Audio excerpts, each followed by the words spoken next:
টানা বৃষ্টি ও পাহাড়ি ঢলে তলিয়ে গেছে হাওড় অঞ্চলের ধান।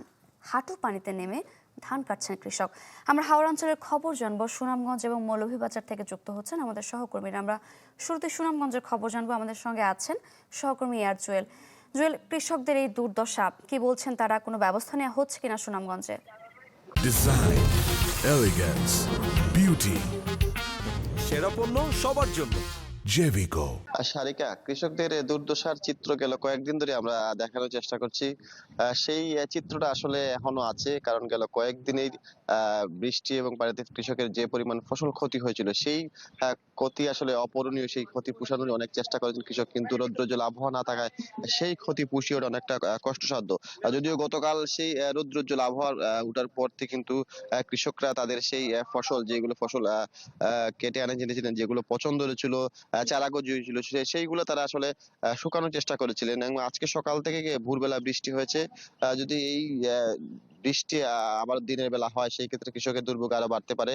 এবং কৃষকের যে ক্ষতি হয়েছে, কৃষি সম্প্রসারণ অধিদপ্তর মতে গতকাল পর্যন্ত তারা বলছেন যে প্রায় 20,000 হেক্টর ফসলের ক্ষতি হয়েছে। যদিও কৃষকের দাবি এর চেয়ে বেশি ক্ষতি পুরো জেলায় হয়েছে, এবং তারা বলেছেন যে সুনামগঞ্জে হাওরে এখন পর্যন্ত 62 ভাগ ধান কাটা হয়ে গেছে। যদিও 40 ভাগ ধান এখনো হাওরে আছে, এবং সেই ধানগুলো কিন্তু এখনো পানিতে তলিয়ে আছে। আজকে সকালে আমরা দেখেছি সুরমা নদীর পানি অনেকটা কমেছে, কারণ গতকাল থেকে কিন্তু বৃষ্টিপাত হয়নি।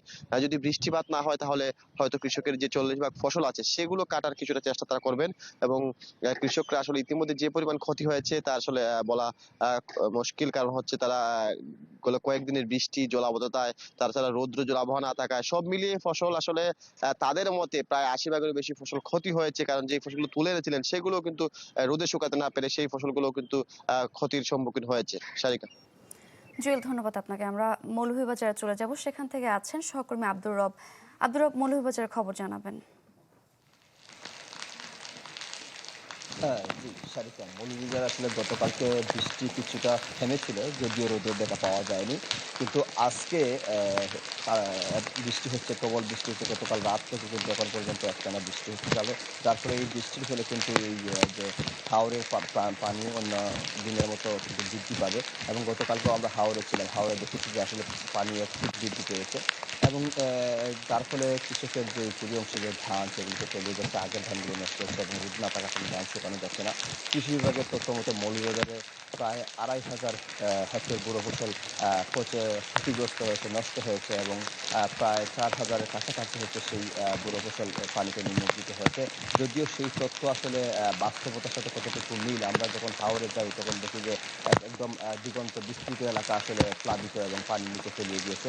এ বিষয়ে জেলা প্রশাসনের যিনি স্থানীয় সরকার উপপরিচালক রয়েছেন, ওনার সাথে আমার কথা হয়েছে। তিনি জানিয়েছেন যে ইতিমধ্যে তারা 18,000 কৃষক ক্ষতিগ্রস্ত হয়েছে, এরকম একটা তারা সম্ভাব্য একটা তালিকা তারা তৈরি করার চেষ্টা করছেন। এবং যদি এই সংখ্যা আরও বাড়ে, তাহলে হয়তো তারা এই সংখ্যা আরও মানে বৃদ্ধি পাবে। পাশাপাশি প্রত্যেকটা উপজেলা নির্বাহী কর্মকর্তা যারা রয়েছেন এবং উপজেলা কৃষি অফিসার যারা রয়েছেন, তাদের মাধ্যমে কৃষকের একটা ক্ষতিগ্রস্ত কৃষকের একটা তালিকা করে মন্ত্রণালয়ে প্রেরণ করা হবে এবং তাদেরকে যথাযথ সহযোগিতা করা হবে বলে তারা আমরা জানিয়েছি। তবে কৃষকদের যে ক্ষতি হয়েছে, সেই ক্ষতিটা আসলে পোষানোর মতো না সারিকা, কারণ কৃষকের কোনো সঞ্চয় বা সম্বল থাকে না। তাদের সঞ্চয় বলতে বড় ফসল, তাদের অর্থ আনন্দ বলতে বড় ফসল। এই বড় ফসল যদি কৃষক পায়, তাহলে তাদের পরিবারে আনন্দ উচ্ছ্বাস থাকে।